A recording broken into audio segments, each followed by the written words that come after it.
አሳዛኝ ሰበር መረጃ የተወዳጁ ድምፃዊ መሐሙድ አህመድ ባለቤትና የአራት ልጆቹ እናት የሆኑት ወይዘሮ ፀሐይ ተስፋዬ ከዚህ ዓለም በሞት ተለዩ።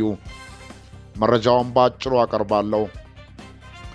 ወይዘሮ ፀሐይ ተስፋዬ ለመሐሙድ አህመድ 3 ወንድና 1 ሴት በድምሩ 4 ልጆችን ያፈሩ ሲሆን ሕልፈታቸውን ተከትሎ ቤተሰቦቻቸውና ወዳጅ ዘመዶቻቸው ጥልቅ ሐዘናቸውን በመግለጽ ላይ ይገኛሉ። የመሐሙድ አህመድ ሴት ልጅ የሆነችው አደይ መሐሙድ በእናቷ ማረፍ የተሰማትን ጥልቅ ሐዘን ገልጻለች። ውድ እናታችንን ማጣት በሕይወታችን ካጋጠሙን ሁሉ እጅግ ከባዱና አሳማሚ ነው።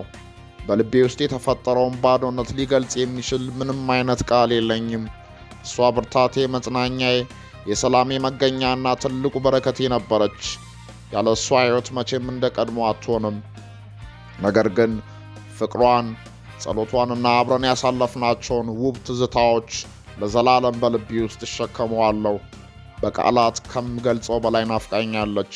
ፈጣሪ የዘላለም እረፍት እንዲሰጣትና ይህንን ከባድ ሐዘን የምንቋቋምበት ብርታት እንዲሰጠን እጸልያለሁ ብላለችም።